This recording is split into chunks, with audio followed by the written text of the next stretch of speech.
ಕಾಂಗ್ರೆಸ್ ಗ್ಯಾರಂಟಿಗಳಲ್ಲೊಂದಾದ ಅನ್ನಭಾಗ್ಯ ಯೋಜನೆ ನಿಜಕ್ಕೂ ಉಚಿತವಾಗಿ ಫಲಾನುಭವಿಗಳಿಗೆ ತಲುಪುತ್ತಿದೆ ಎಂಬ ಪ್ರಶ್ನೆ ಮೂಡಿದೆ. ನೆಲಮಂಗಲದಲ್ಲಿ ನಡೆಯುತ್ತಿರುವ ಈ ಅಕ್ರಮದಿಂದಾಗಿ ಈ ಗುಮಾನಿ ಮೂಡಿದೆ. ಏನಿದು ವಿಚಾರ ಇಲ್ಲಿದೆ ನೋಡಿ. ಹೌದು, ನಾವು ಇದೀಗ ಹೇಳಲು ಹೊರಟಿರೋದು ಬೆಂಗಳೂರು ನಗರದ ದಾಸರಳ್ಳಿ ವಿಧಾನಸಭಾ ಕ್ಷೇತ್ರದ ಚಿಕ್ಕಬಾಣವಾರದಲ್ಲಿರುವ ಸರ್ಕಾರಿ ಪಡಿತರ ಅಂಗಡಿಯ ಬಗ್ಗೆ. ಇಲ್ಲಿ ಹಾಡು ಹಗಲಲ್ಲಿ ಜನಸಾಮಾನ್ಯರ ಕಣ್ಣಿಗೆ ಮಣ್ಣೆರಚಿ ಹಣ ವಸೂಲಿ ಮಾಡುತ್ತಿರುವುದು ನಮ್ಮ ಕ್ಯಾಮೆರಾದಲ್ಲಿ ಸೆರೆಯಾಗಿದೆ. 3 ವರ್ಷದಿಂದ ಬಂದು ಕಾಯ್ಕೊಂಡು ಹೋಗ್ತಾ ಇದ್ರೆ ಅಕ್ಕಿ ಕೊಡ್ತಾ ಇಲ್ಲ. ಸರ್ವರ್ ಇಲ್ಲ ಅಂತ ಹಾಕೊಂಡು ಹೋಗ್ತಾರೆ. ಅಟ್ಲೀಸ್ಟ್ ಜನಗಳಿಗೆ ಒಂದು ಇನ್ಫಾರ್ಮೇಷನ್ ಕೊಡಲ್ವಲ್ಲ ಸರ್. 10 ರೂಪಾಯಿಗೆ 20 ರೂಪಾಯಿ ತಗೊಂಡು ಬಂದು ಇಲ್ಲಿ 60 ರೂಪಾಯಿ 70 ರೂಪಾಯಿ ಅಂದಿಸ್ಕೊಂಡ್ರೆ ನಾವೆಲ್ಲಿ ತಂದು ಬರ್ಬೇಕು? ಈ ಪಡಿತರ ಅಂಗಡಿಯಲ್ಲಿ ಪ್ರತಿ ಪಡಿತರ ಕಾರ್ಡ್ ಹೊಂದಿರುವವರು ತಮ್ಮ ಬಯೋಮೆಟ್ರಿಕ್ ಮಾಡುವಾಗ ಟೋಕನ್ ಎಂದೇ 20 ರಿಂದ 50 ರೂಪಾಯಿಗಳನ್ನು ಅಕ್ರಮವಾಗಿ ವಸೂಲಿ ಮಾಡಲಾಗುತ್ತಿದೆ. ಪ್ರತಿ ಯೂನಿಟ್ಗೆ 5 ಕೆಜಿ ಪಡಿತರ ಹಂಚಿಕೆ ಮಾಡುವಲ್ಲಿ 3 ಅಥವಾ 4 ಕೆಜಿ ಮಾತ್ರ ಕೊಟ್ಟು ಪ್ರಶ್ನೆ ಮಾಡುವವರಿಗೆ ಹಾರಿಕೆಯ ಉತ್ತರ ನೀಡಲಾಗುತ್ತಿದೆ. ಹಾಗೆ ಸರ್ಕಾರದಿಂದ ವಿತರಣೆ ಮಾಡುವ ಪಡಿತರದ ವಸ್ತುಗಳಲ್ಲಿ MRPಗಿಂತ ಹೆಚ್ಚಿನ ಹಣಕ್ಕೆ ಮಾರಾಟ ಮಾಡಲಾಗುತ್ತಿದೆ. ಈ ಸಂಬಂಧವಾಗಿ ಸಾರ್ವಜನಿಕರ ದೂರಿನಿಂದ ಈಗಾಗಲೇ 3 ಬಾರಿ ಈ ಪಡಿತರ ಅಂಗಡಿಗೆ ಬಾಗಲ ಹಾಕಿಸಿದರೂ ಸಹ ಈ ಹಿಂದಿನ ರೀತಿಯಲ್ಲೇ ತಮ್ಮ ದಾಳಿಯನ್ನು ಮುಂದುವರಿಸುತ್ತಿದ್ದಾರೆ. ಅಕಸ್ಮಾತ್ ಆಗಿ ಸ್ಥಳೀಯರು ಪ್ರಶ್ನೆ ಮಾಡಿದರೂ ನಮಗೆ ಶಾಸಕರು ಕಾರ್ಪೊರೇಟ್ಗಳು ಗೊತ್ತು, ಅವರು ಹೇಳಿದಂತೆ ಕೆಲಸ ಮಾಡುತ್ತಿದ್ದೇವೆ ಎಂದು ಎದುರಿಸುತ್ತಿದ್ದಾರೆ. ಹೀಗಾಗಿ ಈ ಅಕ್ರಮದ ಹಿಂದೆ ಅಧಿಕಾರಿಗಳು ಭಾಗಿಯಾಗಿದ್ದಾರಾ ಎಂಬ ಸಂಶಯ ಮೂಡಿದ್ದು, ಮೇಲಾಧಿಕಾರಿಗಳು ಯಾವಾಗ ಕ್ರಮ ಕೈಗೊಳ್ಳುತ್ತಾರೆ ಎಂದು ಕಾಯ್ದು ನೋಡಬೇಕಾಗಿದೆ. 60 ರೂಪಾಯಿ ಕೊಡ್ತಾ ಇದ್ದೀರಿ ಅಕ್ಕಿಗೆ. ಸೈಕಲ್ ಬ್ರ್ಯಾಂಡ್ ತಗೊಳ್ಳಿಲ್ಲ ಅಂದ್ರೆ ನಾವು ಅಕ್ಕಿ ಕೊಡಲ್ಲ ಅಂತ ವಾಪಸ್ ಕಳಿಸಿದ್ದಾರೆ. ಬೆಳಗ್ಗೆ 4 ಗಂಟೆಗೆ ನಿಂತಿರೋದು, ವಾಪಸ್ ಬಂದು ನಾವು ವಾಪಸ್ ಹೋಗಿದ್ವಿ. ಸರ್, ಈ ಮಾಹಿತಿ ಏನು ಹೇಳ್ತೀರಾ ಸರ್ ನೀವು? 100% ಅದೇನಿದೆ ಎಲ್ಲರದ್ದು ಸ್ಟೇಟ್ಮೆಂಟ್ ತಗೊಂಡು ಎಲ್ಲ ಹೇಳಿ ಮೇಡಮ್, ಏನು ಸುಳ್ಳೇನಿಲ್ಲ.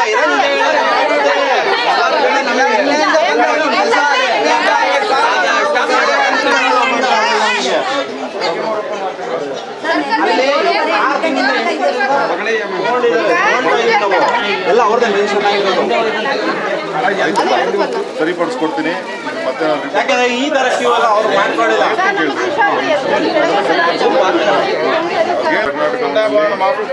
ಇವತ್ತು ನೀವು ಬೇರೆ ಬೇರೆ ರೇಷನ್ ಕಾರ್ಡ್ಗಳನ್ನ ಎಲ್ಲಿ ಬೇಕಾದ್ರೂ ಚೇಂಜ್ ಮಾಡಿದ್ರೆ ಆನ್ಲೈನಲ್ಲಿ ಚೇಂಜ್ ಮಾಡಿಕೊಡಿ. ನಮ್ಮ ಆಫೀಸಿಗೆ ಬನ್ನಿ, ಆಗುತ್ತಮ್ಮ. ನೀವು ಆನ್ಲೈನಲ್ಲಿ ಚೇಂಜ್ ಮಾಡಿ, ನಾವು ಮಾಡ್ತೀವಿ. ಕಂದಾಯ ಭವನಲ್ಲಿ ನೀವು ಆನ್ಲೈನ್ ಆನ್ಲೈನಲ್ಲಿ ಅರ್ಜಿ ಕಂದಾಯ ಭವನ ಫಸ್ಟ್ ಫ್ಲೋರ್ ತಹಶೀಲ್ದಾರ್ ಕೊಡ್ತಾ ಇದ್ದೀವಿ, ರೇಷನ್ ಕೊಡ್ತಾ ಇಲ್ಲ. ಇದೇ ಥರ ಬೆಳಗ್ಗೆಯಿಂದ 9 ಗಂಟೆಯಿಂದ ಕಾಯ್ತಾ ಇದ್ದೀವಿ ನಾವು. ಇದಕ್ಕೋಸ್ಕರ ನಮಗೆ ತೊಂದರೆ ಅಪ್ಪ. ಇಲ್ಲಿ ಸೊಸೈಟಿ ನಮಗೆ ಬೇಡ ಇದೆ. ಏನು ಬಿಟ್ಟಿಲ್ಲ, ಯಾರಿಗೂ ಬಿಟ್ಟಿಲ್ಲ. ಸೀನಿಯರ್ ಸಿಟಿಜನ್ ಅಲ್ಲಿ ಬಿದ್ದೋಗ್ಬಿಟ್ಟೆ ನೆನ್ನೆ ದಿವಸ. ಯಾರು ಬಿಡ್ತಾ ಇಲ್ಲ, ವಯಸ್ಸಾದವ್ರನ್ನ ಬಿಟ್ಟಿಲ್ಲ. ಯಾರು 2 ಗಂಟೆಯಲ್ಲಿ ಬಂದೋಳು, ಅಲ್ಲಿ ಗಂಟೆ ಹೋದ್ರೂ ಬಿಟ್ಟಿಲ್ಲ. ನನ್ನ ಮಗಕ್ಕೆ ಏನು ಹೇಳಲಿಲ್ಲ. ಅವಾಗ ಬೆಟ್ಟವರಲ್ಲ ಅಂತ ಹೋದ್ರು, ಸರ್ವೆ ಇಲ್ಲ ಅಂತ ಹೇಳ್ಬಿಟ್ಟು ಹೊರಟೋದು. ಬಂದು ವಾಪಸ್ ಹೋಗ್ತಾ ಇದೀವಿ. ಬಂದ್ರೆ 10 ಜನ ಕೊಡ್ತಾರೆ, ಆಮೇಲೆ ಕ್ಲೋಸ್ ಮಾಡ್ಕೊಂಡು ಹೋಗ್ತಾರೆ. ಅಟ್ಲೀಸ್ಟ್ ಏನಾಗಿದೆ ಅಂತ ಜನಗಳಿಗೆ ಇನ್ಫಾರ್ಮೇಶನ್ ಕೊಡಲ್ವಲ್ಲ ಸರ್. ಏನಾಗಿದೆ ಅಂತ ಏನಿಲ್ಲ, ಏನು ರೆಸ್ಪಾಂಡ್ ಮಾಡಲ್ಲ. ಬಂತೀವಿ, ಕ್ಯೂನಲ್ಲಿ ನಿಂತ್ಕೊಂತೀವಿ, 10 ಜನ ಕೊಡ್ತಾರೆ, ಬಾಗ್ಲಾಕೊಂಡು ಹೋಗ್ತಾರೆ ಅವ್ರ ಪಾಡಿಗೆ ಅವರು. ಯಾಕೆ 10 ಜನ ಕೊಡ್ತಾರೆ? ರೇಷನ್ ಇಲ್ವಾ ಮೇಡಮ್ ಡಿಪೋದಲ್ಲಿ? ನಮಗೆ ಅದ್ರ ಬಗ್ಗೆ ಏನೂ ಇನ್ಫಾರ್ಮೇಶನ್ ಇಲ್ಲ ಸರ್. ಸರ್ವರ್ ಇಲ್ಲ ಅಂತ ಹಾಕೊಂಡು ಹೋಗ್ತಾರೆ. ಅಟ್ಲೀಸ್ಟ್ ಜನಗಳಿಗೆ ಒಂದು ಇನ್ಫಾರ್ಮೇಶನ್ ಕೊಡಲ್ವಲ್ಲ ಸರ್. ಬೆಳಿಗ್ಗೆಯಿಂದ ಕಾಯ್ತಾ ಇದೀವಿ. ಸೀನಿಯರ್ ಸಿಟಿಸನ್ಸ್ ಇದ್ದಾರೆ, ಮಕ್ಕಳನ್ನ ಮನೇಲಿ ಬಿಟ್ಟು ಬಂದಿರೋರು ಇದ್ದಾರೆ. ಯಾರಿಗೂ ಏನೂ ಒಂದು ಇನ್ಫಾರ್ಮೇಶನ್ಗಳಿಲ್ಲ. ಬೆಳಿಗ್ಗೆಯಿಂದ ಟಿಫನ್ ಮಾಡಿದ್ರೆ ನಾವು ಕಾಯ್ತಾ ಇದೀವಿ. ಇವತ್ತು ಬೆಳಿಗ್ಗೆ 7 ಗಂಟೆಗೆ ಕೊಟ್ಟಿದ್ದಾರೆ ಸರ್. ಒಂದು 10 ರಿಂದ 15 ಜನ ಕೊಟ್ಟಿರ್ಬೋದು. ಆಮೇಲೆ ಕ್ಲೋಸ್ ಮಾಡ್ಕೊಂಡು ಹೋದ್ರು. ಟಿಫನ್ಗೆ ಅಂತ 9:30 ಹೋದರು. ಇವಾಗ 11 ಗಂಟೆ ಮೇಲೆ ಬಂದಿದ್ದಾರೆ. ದಯವಿಟ್ಟು ನಾವು ಸರ್ಕಾರಕ್ಕೆ ಕೈ ಮುಗಿದು ಕೇಳ್ಕೊಂತ ಇದ್ದೀವಿ. ಬೆಳಗ್ಗೆಯಿಂದ ಬಂದು ಸಾಯ್ಬೇಕು ಸರ್. ಶುಗರ್ ವಯಸ್ಸಾಗಿರೋರಿದ್ದಾರೆ, ಶುಗರ್ ಇದೆ, BP ಇರುತ್ತೆ. ದಯವಿಟ್ಟು ಇದಕ್ಕೊಂದು ನ್ಯಾಯ ಸರ್. ಅವ್ರ ಕೈಯಿಂದ ಕೊಡ್ತೀವಿ ಮಾತಾಡ್ತಾರೆ. ಮೇಡಮ್, ಫುಡ್ ಆಫೀಸರ್ಗೆ ಏನಾದ್ರು ಫೋನ್ ಮಾಡಿದ್ದೀರಾ? ಮಾಡಿದೀವಿ. ಆಮೇಲೆ DD ಮೇಡಮ್ಗೂ ಮಾಡಿದೀವಿ. ಅವ್ರು 1 ಅವರ್ ಬರ್ತೀವಿ ಅಂತ ಹೇಳಿದ್ರು. ಇದುವರೆಗೂ ಬಂದೂ ಇಲ್ಲ. ಏನು ನಮ್ಮ ಪ್ರಾಬ್ಲಮ್ ಯಾರು ಕೇಳೋದಿಲ್ಲ. ಮೇಡಮ್, ಫೋನ್ ಮಾಡಿರೋದು ಏನಾದ್ರು ಮತ್ತೆ ರೆಕಾರ್ಡ್ಸ್ ಏನಾರು ಇದೆಯಾ? ಡಯಲ್ ಮಾಡಿರೋದಿದೆ. ನಿನ್ನೆನೂ ಮಾಡಿದೀವಿ. ಅವರು ಬರ್ತೀವಿ ಅಂತ ಹೇಳಿದ್ರು. ನಿಮ್ಗೆ ಯಾರು ಫೋನ್ ಮಾಡೋದು ನಂಬರ್ ಕೊಡ್ರಿ ಸರ್. ನಾನೇ ಖುದ್ದಾಗಿ ಬಂದಿರೋದು, ನನಗೆ ಯಾರು ಮಾಹಿತಿ ಕೊಟ್ಟಿಲ್ಲ. ಹೇಳಿ ಸರ್. ಒಂಚೂರು ಕಾಲ್ ಡೀಟೇಲ್ಸ್ ಒಂಚೂರು ಇರ್ತೀರಾ ಇಲ್ಲಿ? ಯಾರು ನನ್ನ ಕಾಲ್ ಡೀಟೇಲ್ಸ್ ನಿಮ್ಗೆ ಇಡುವಂತ ರೈಟ್ಸ್ ಏನಿಲ್ಲ ಸರ್. ಅಲ್ಲ, ನನ್ನ ಡೀಟೇಲ್ಸ್ ನಿಮ್ಗೆ ಇಡುವಂತ ರೈಟ್ಸ್ ಏನಿಲ್ಲ ಅಲ್ಲ ಸರ್. ಇದೊಂದು ಕತೆ ಹೇಳ್ಬಿಡಿ ನೀವು. ಹೇಳಿ ಸರ್. ಮಾತೆತ್ತದ ಕ್ಯಾಮ್ರಾ ಹತ್ರ ಎಲ್ಲ ಹೇಳಾಯ್ತಲ್ಲ, ಇನ್ನೇನಿದೆ ಸ್ವಾಮಿ ಹೇಳಕ್ಕೆ? ಹೇಳಿ ಸ್ವಾಮಿ. ಹೇಳದ್ನಲ್ಲ, ಇಷ್ಟೊತ್ತು ಹೇಳಿದೀನಿ, ಎಲ್ಲ ಕವರ್ ಮಾಡ್ಕೊಂಡಿದ್ದೀರಾ, ಇನ್ನೇನಿದೆ ಹೇಳೋದು? ಅಲ್ಲ, ನಮ್ಮ ಡೀಟೇಲ್ಸ್ ನಿಮ್ಗೆ ಕೊಡುವಂತ ಇದೇನಿಲ್ವಲ್ಲ. ಗೊತ್ತಾಗಬೇಕಲ್ಲ, ಯಾರು ಫೋನ್ ಮಾಡಿದ್ರು ಅಂತ ಗೊತ್ತಾಗ. ಅಲ್ಲ, ನನಗೆ ಯಾರು ಫೋನ್ ಮಾಡಿಲ್ಲ ಅಂತ ನಾನು ಮಾಹಿತಿ ಕೊಡ್ತಾ ಇದ್ದೀನಲ್ಲ ನಿಮಗೆ. ಆಯ್ತು ಬಿಡಿ, ಫೋನ್ ಮಾಡಿರೋದು ಆಯ್ತು ಬಿಡಿ. ಎಷ್ಟು ಸರ್ ಇದು? 55. ನೀವು ಮಾರ್ತಾ ಇರೋದಾ? ನೀವು 3 ದಿವಸದಿಂದ ಅಕ್ಕಿ ಕೊಡ್ತಾ ಇದ್ದೀರಾ? ಎಷ್ಟು ದಿವಸದಿಂದ ಅಕ್ಕಿ ಕೊಡ್ತಾ ಇದ್ದೀರಾ? ಸೋಮವಾರ ಬಂದಿದ್ದು, ಮಂಡೇ ಬಂದಿದ್ದು. ನಮ್ಗೆ ಈ ದೀಪ ಬೇಡ, ನಾವು ನಮ್ಗೆ ಇದು ಬೇಡ. ಇಲ್ಲಿ ಸೊಸೈಟಿ ನಾವು ಭಾಗ್ಯ ಮಾಡ್ಕೊಂಡು ಜೋರಾಗಿ ಮಾತಾಡಿ ಸರ್ ಒಂಚೂರು. ಹುಷಾರಿಲ್ಲ ರೀ, ಹೇಳಿ ಸರ್. ಬಾಡಾಗೆ ಮಾತಾಡೋದು. ಓಕೆ. ಹುಷಾರಿಲ್ಲ, ಹಾಂ, ಮೊನ್ನೆಯಿಂದ ಕೊಡ್ತಾ ಇದ್ದೀವಿ. ಓಕೆ. ಮೊನ್ನೆಯಿಂದ ಕೊಡ್ತಾ ಇದ್ದೀವಿ. ನೆನ್ನೆಯಿಂದ ಸರ್? ಇನ್ನು ಎಷ್ಟು ದಿನ ಕೊಡ್ತೀರಾ ಸರ್? ಕೊಡ್ತೀವಿ, ಇನ್ನೂ 2-3 ದಿವಸ ಕೊಡ್ತೀವಿ. ಇನ್ನು 3 ಡೇಸ್ ಕೊಡ್ತೀರಾ? ಎಲ್ಲ ಈಚೆ ಕಡೆ ಹೇಳ್ತಿದ್ದಾರೆ ಇವತ್ತು ಲಾಸ್ಟ್ ಕೊಡಲ್ಲ, ನಾಳೆ ಕೊಡಲ್ಲ ಅಂತ. ಎಲ್ಲ ಅಕ್ಕಿ ಹೆಂಗೆ ಖಾಲಿ ಮಾಡೋಣ? ಅಕ್ಕಿ ಹೆಂಗೆ ಖಾಲಿ ಆಗುತ್ತೆ? ಫೋಟೋಮೆಟ್ರಿ ಮಾಡಬೇಕು, ಬೆಡ್ ತಗೋಬೇಕು, ಇಲ್ಲ OTP ಇಡಬೇಕು. ನಾವು ಎಲ್ಲಿ ಮಾಡೋಣ? ಸರ್ಕಾರ ಮಾಡುತ್ತಾ? ಯಾರಾದರೂ ಮಾಡ್ತಾರ ಆ ಥರ? ಜೀರೋ ಮಾಡ್ತಾರ? ಅದು ಹೇಳಿ ಸರ್, ಒಬ್ರಿಗೆ ಅಕ್ಕಿ ಎಷ್ಟು ಕೆಜಿ ಕೊಡ್ತಾ ಇದ್ದೀರಾ? ತಲೆಗೆ 5 ಕೆಜಿ ಸರ್. 2 ಸರಿ ಕೇಳ್ತಾರೆ, ಕೇಳಿದ್ದೆ ಕೇಳ್ತಾರೆ. ಬೇರೆ ಏನೇನು ಕೊಡ್ತಾ ಇದ್ದೀರಾ ಸರ್ ನಿಮ್ಮಲ್ಲಿ? ಬೇರೆ ಏನು ಕೊಡೋದು? ಈಗ ಹೇಳಿದ್ರೆ ಸ್ವಲ್ಪ ಏನು ಕೊಡ್ತಾ ಇಲ್ಲ. ನಮ್ಮ ಹತ್ರ ಏನಿಲ್ಲ, ನಮ್ಮ ಹತ್ರ ಬೇರೆ ಏನು ಐಟಮ್ ಇಲ್ಲ. ಇದೇ ಒಂದು 5 ಗಂಟೆ ಅಷ್ಟೇ. ಬೇರೆ ಏನು ಐಟಮ್ ಕೊಡ್ತಾರೆ? ಅದು ಕೊಟ್ಟಿರೋದು ಈ ತಿಂಗಳಿಂದ. ಯಾರು ಕೊಡ್ತೀವಿ? 8 ಜನ ಇದ್ದಾರೆ ಅಂತ ಅಲ್ಲೋಗಿ ರೇಷನ್ ತಗೊಳ್ತಾರೆ. 8 ಜನ ಇದ್ದಾರೆ ಅಂತ ಚೀಟಿ ಬರ್ಕೊಡ್ತೀವಿ, ಆ ಕಡೆ ಹೋಗಿ ರೇಷನ್ ತಗೊಳ್ತಾರೆ. ಸರಿ, ಫಸ್ಟ್ ನನ್ನ ಗ್ರಾಮದವರು, ನನ್ನ ಮೇಲೆ, ನನ್ನ ಕಾರ್ಪೊರೇಟ್ರು ಫಸ್ಟ್ ಇಲ್ಲೇ ಕೊಡ್ರಿ, ಓಟ್ ಹಾಕೋದು ಯಾರು? ಅವ್ರು ಹಾಕ್ತಾರೆ ನನಗೆ ಅಂತಾರೆ. ಅದಕ್ಕೇನು ಹೇಳ್ತೀರಾ? ಹೌದು, ಯಾರು ಹೇಳಿ ಸರ್ ಆ ಥರ? ಎಲ್ಲರೂ ಹೇಳಿ, ಎಲ್ಲ ಕಡೆ ಇರೋದೇ ಸಮಸ್ಯೆ ಅದು. ಎಲ್ಲ ಕಡೆ ಇರೋ ಸಮಸ್ಯೆನೇ ಅದು. ಫಸ್ಟ್ ನಮ್ಮ ಏರಿಯಾ, ಆಮೇಲೆ ಬೇರೆಯವ್ರಿಗೆ ಅಂತಾರೆ. ಮಿಕ್ಕಿದ್ರೆ ಕುಡಿಯೋರಿಗೆ, ಇಲ್ಲ ಪೋರ್ಟಬಿಲಿಟಿ ಕೊಟ್ಟಾಗ ಕೊಡಿ ಅಂತಾರೆ, ಅಡಿಷನಲ್ ಹಾಕಿದ್ರೆ ಕೊಡಿ ಅಂತಾರೆ. ಅಲ್ಲ ಸರ್, ಈ ಥರ ಹೇಳಿರೋರು ಯಾರು ನಿಮಗೆ? ಸರ್, ಸರ್ಕಾರನೇ ಹೇಳಿರೋ ಸರ್. ಏನಂತ ಸರ್? ಫಸ್ಟ್ ಇಲ್ಲೇದು ಕೊಡಿ ಬಡವ್ರದ್ದು. ನಮಗೆ ಹೆಸರು ಗೊತ್ತಿಲ್ಲ, ನಾವು ಪಾರ್ಟಿಯರಲ್ಲ. ನಾವು ಪಾರ್ಟಿಯರಲ್ಲ, ಎಲ್ಲ ಕಡೆ ಇರೋ ವಿಚಾರ ಅದು, ಮೀಟಿಂಗಲ್ಲಿ ಬರೋ ವಿಚಾರ ಅದು. ಅಷ್ಟು ಗೊತ್ತು ನಮಗೆ. ಅವ್ರು ಹೇಳೋದು ಇವ್ರು ಹೇಳೋದು ನಮ್ಗೆ ಗೊತ್ತಾಗಲ್ಲ. ಸರ್, ಫುಡ್ ಆಫೀಸರ್ಗೆ ಫೋನ್ ಮಾಡಿದ್ರೆ ಏನಂತ ಹೇಳಿದ್ರು ಸರ್ ನಿಮಗೆ? ಅದೇ ಅರ್ಧ ಗಂಟೆ ಸರ್ವರ್ ಇರಲಿಲ್ಲ, ಈಗ ಬಂದಿದೆ ಕೊಡಿ ಅಂತಂದ್ರು. ಆಯ್ತು ಸರ್ ಕೊಡ್ತೀವಿ ಅಂತ ಹೇಳಿದ್ರು. ನೋಡಿ, ಇನ್ನೂ ಏನೋ ಇಲ್ಲೇ ಇದೆ. ಯಾಕೆಂದರೆ ಜನರಿಗೆ ಕಮ್ಮಿ ಅನುಕೂಲ ಆಗಲಿ ಅನ್ನೋ ಉದ್ದೇಶ.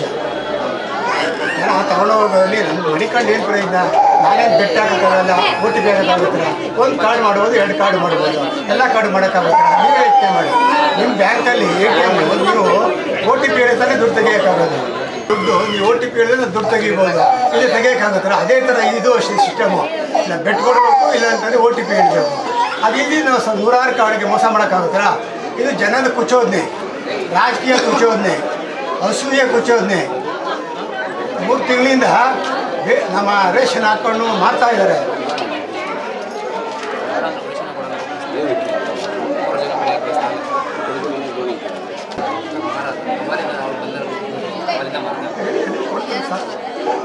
ಸರ್, ಕೇಳಿಸ್ತಾ ಇಲ್ಲ ನನಗೆ.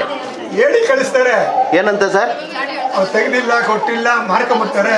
ಹೆಂಗೆ ಮಾರಕ್ಕಾಗುತ್ತೆ? ಯೋಚನೆ ಮಾಡಿ. ಇನ್ನೂ ಹುಷಾರಿಲ್ಲ, ಬೆಳ್ಳಗಾಗ್ಬಿಟ್ಟಿದೆ. ಯಾಕೆ ಹೇಳಿ?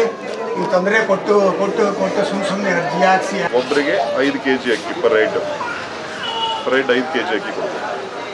ಅದನ್ನು 2 kg ಕೊಟ್ಟು 3 kg ಅಕ್ಕಿ ಕೊಡಪ್ಪ, ರಾಗಿ ಖಾಲಿ ಆಗೋವರೆಗೂ. ನಂತರ ಅಕ್ಕಿ ವಿತರಣೆ ಮಾಡುವಂಥ ಇನ್ಸ್ಟ್ರಕ್ಷನ್ ಇದೆ. ಸರ್, ಈಗ ರಾಗಿ ಕೊಡ್ತಾ ಇದ್ದೀರಾ? ರಾಗಿ ದಾಸ್ತಾನು ಇವ್ರ ಹತ್ರ ಅಲಾಟ್ಮೆಂಟ್ ಆಗಿರೋದು ಎಷ್ಟಿದೆ ನೋಡಿಬಿಟ್ಟು ವಿತರಣೆ ಮಾಡಿರ್ತಾರೆ. ರಾಗಿ ಖಾಲಿ ಆಗಿದ್ರೆ ಅಕ್ಕಿನೇ ವಿತರಣೆ ಮಾಡ್ತಾರೆ. ರಾಗಿ ಎಷ್ಟಾಗಿದೆ ಅಲಾಟ್ಮೆಂಟ್ ಬಗ್ಗೆ ಚೆಕ್ ಮಾಡಿ ಹೇಳ್ತೀನಿ. ಏನು ಅಭಿಪ್ರಾಯ ಹೇಳ್ತಾರೆ ತಿಳ್ಕೊಂಡು ಅವ್ರಿಗೆ ಬಲವಂತ ಮಾಡಿದ್ದಾರೆ ಅಂದರೆ 100% ಅದ್ರ ಮೇಲೆ ಕ್ರಮ ಕೈಗೊಳ್ತೀನಿ. ಈ ಹಿಂದೆನೂ ಕೂಡ ಇದು ಸಸ್ಪೆಂಡ್ ಆಗಿದ್ದು, ಈಗ ಈ ತಿಂಗಳೇ ರಿವೋಕ್ ಆಗಿರೋದು, ಸಸ್ಪೆಂಡ್ ತೆರವುಗೊಂಡಿದೆ. ಅಂಗಡಿ ಒಂದು ತಪ್ಪು ಮಾಡಿರೋ ಕಂಡು ಬಂದಿದೆ, ಅದ್ರ ಮೇಲೆ 100% ಕ್ರಮ ಕೈಗೊಳ್ತೀನಿ. ಏನು ನಿಯಮಾನುಸಾರ ಏನಿದೆಯೋ 100% ನಾವು ಯಾವುದಕ್ಕೂ ನೆಗ್ಲೆಕ್ಟ್ ಮಾಡಲ್ಲ ಸರ್. 100% ಅದ್ರ ಮೇಲೆ ಕ್ರಮ ಕೈಗೊಳ್ತೀವಿ. ಎಲ್ರಿಗೂ ಅಲ್ರಿ ಸರ್, ನಮ್ಗೆ ರೇಷನ್ ಅಂತ 4 ದಿನ ತಿರುಗಾಡಿದೀವಿ. ಅಲ್ಲ, ಪ್ರತಿದಿನ ಯಾರು ತಿರುಗಾಡಿ ಭಾಗಮ್ಮ ಅಲ್ಲಿ ಹೋಗ್ಬಿಟ್ಟೆ ಮೇಲ್ಗಡೆ ಮೇಲ್ಗಡೆ ಅಂಗಡಿಯಲ್ಲಿ ರೇಷನ್ ಕೊಡಿಸ್ತೀವಿ. ತಿಂಗಳ ಕೊನೆಯ ದಿನ ರೇಷನ್ ಕೊಡ್ತಾರೆ. ಯಾರು ಆತಂಕ ಪಡಿಸ್ಬೇಡ, ರೇಷನ್ ತಗೊಳ್ಳಿ. ನಾನೇ ಕೊಡ್ತೇವೆ ರೇಷನ್. ಯಾಕೆ ನಮ್ಮ ಕಾರ್ಡ್ ಏನು ನಮ್ಮ ಪ್ರಾಬ್ಲಮ್ ನಮ್ಗೆ ಹೇಳ್ಬೇಕು. ನಮ್ಗೆ ಕಾರ್ಡ್ ಚೆಕ್ ಮಾಡಿ ಹೇಳೋಣ ಏನು ಪ್ರಾಬ್ಲಮ್ ಇದೆ, ಏನು ಯಾವ ಕಾರ್ಡ್ ನಮ್ಮದು ಯಾದಗಿರಿ. ತಗೊಂಬ ಚೆಕ್ ಮಾಡೋಣ, ಪ್ರಾಬ್ಲಮ್ಸ್ ಇದ್ರೆ ನಾನು ಹೇಳ್ತೀನಿ. ಸರ್, MLA MP ಕಾರ್ಪೊರೇಟರ್ ಅಂತಗಳು ಅವರು ಪದ ಬಳಕೆ ಮಾಡ್ತಿದ್ದಾರೆ. ಏನು ಹೇಳ್ತಿದ್ದಾರೆ ಅಂತಂದರೆ, ಇಲ್ಲಿ ಜನಕ್ಕೆ ಫಸ್ಟ್ ಓಟ್ ಯಾರೇ ಆಗ್ತಾರೆ ಗ್ರಾಮಸ್ಥರು ಅವ್ರಿಗೆ ಮಾತ್ರ ಅಕ್ಕಿ ಕೊಡು, ಮಿಕ್ಕಿದ್ರು ಮಾತ್ರ ಅವ್ರು ಹೊರಗಡೆ ಬಂದಿರೋರಿಗೆ ಅಕ್ಕಿ ಕೊಡು ಅಂತ ಹೇಳ್ತಿದ್ದಾರೆ ಅಂತ ಇಲ್ಲ. ನಮ್ಮದು ಒಂದು ರೇಷನ್ ಕಾರ್ಡಲ್ಲಿ ಎಲ್ಲಿ ಬೇಕಾದ್ರೂ ರೇಷನ್ ತಗೊಳ್ಳೋಕೆ ಪೋರ್ಟಬಿಲಿಟಿ ಅಡಿಯಲ್ಲಿ ಅವಕಾಶ ಇದೆ. ಎಲ್ಲರಿಗೂ ರೇಷನ್ ಕೊಡ್ತೀವಿ, ಯಾರು ಇಲ್ಲ ಅನ್ನಲ್ಲ. ಅದಕ್ಕೆ ನೀವು ಯಾರನ್ನ ಕೊಡಲಿಲ್ಲ ಅಂದರೆ ನನ್ನ ಗಮನಕ್ಕೆ ತಂದೆ. ಸರ್, ನನ್ನ ಹತ್ರ ಫುಟೇಜ್ ಇದೆ, ಅವ್ರು ಮಾತಾಡಿರೋದು. ಅವ್ರು ಹೇಳ್ತಾರೆ ಯಡಿಯೂರಪ್ಪನವರು, ವಿಜೇಂದ್ರಣ್ಣವರು, ಮರಸಮ್ಮಣ್ಣವರು ನಮಗೆ ಧಮಕಿ ಹಾಕ್ತಾರೆ. ನೋಡಿ ಸರ್, ನಮಗೆ ರಾಜಕೀಯದ ವಿಚಾರ ಗೊತ್ತಿಲ್ಲ. ನಮಗೆ ಗೊತ್ತಿರೋದಂದ್ರೆ ಎಲ್ಲರಿಗೂ ರೇಷನ್ ಸಿಗಬೇಕು. ನೀವು ಸಿಗಲಿಲ್ಲ ಅಂತ ಹೇಳಿ ನಾವು 100% ಯಾರು ನೊಂದಿದ್ದಾರೋ ಅವ್ರಿಗೆ ಹೆಲ್ಪ್ ಮಾಡಿದ್ದು ಪಿಕ್ ಮಾಡಿಲ್ಲ ಅಂತ ಈ ಥರ ಕೇಳೋದು ವಿಚಾರ ನನಗೆ ಹೆಂಗೆ ಅನಿಸುತ್ತೆ ಅಂದರೆ ಹಾಸ್ಯಾಸ್ಪದ ಅನಿಸುತ್ತೆ. ಯಾಕಂದರೆ ಎಷ್ಟು ಜನ ಫೋನ್ ಮಾಡಿ ರೆಸ್ಪಾನ್ಸ್ ಮಾಡಿ ಬರ್ತೀನಿ ಅಂತ ಹೇಳಿದ್ದೀನಿ. ಇದೇ ಥರ 1 ಅವರ್ ಹಿಂದ್ಗಡೆ ಕಿತ್ತನಹಳ್ಳಿಯಲ್ಲಿ ಸಮಸ್ಯೆ ಇತ್ತು, ಅಲ್ಲಿ ಹೋಗ್ಬಿಟ್ಟು ವಿಸಿಟ್ ಮಾಡಿ ಇಲ್ಲಿ ಬಂದಿದ್ದೀನಿ. ಕಿತ್ತನಹಳ್ಳಿಗೆ ಇಲ್ಲಿಗೆ ಎಷ್ಟು ದೂರ ಆಗುತ್ತೆ ಹೇಳಿ? ಕಿತ್ತನಹಳ್ಳಿ ಇಲ್ಲಿಗೆ ಎಷ್ಟು ದೂರ ಆಗುತ್ತೆ? ಕಿತ್ತನಹಳ್ಳಿಯಲ್ಲಿ ಫೋಟೋಸ್ ಇದೆ, ನಿಮಗೆ ಶೇರ್ ಮಾಡ್ತೀನಿ. ಅದ್ರ ಪ್ರಕಾರ ನೀವು ಒಂದು ಯೋಚನೆ ಮಾಡಬೇಕಾಗುತ್ತೆ. ಎಲ್ಲ ಕಡೆ ಸಮಸ್ಯೆನೂ ಬಗೆಹರಿಸಬೇಕಾಗುತ್ತೆ ಫೀಲ್ಡಲ್ಲಿ. ಓಕೆ, ಬಂದಿದ್ದೀವಿ.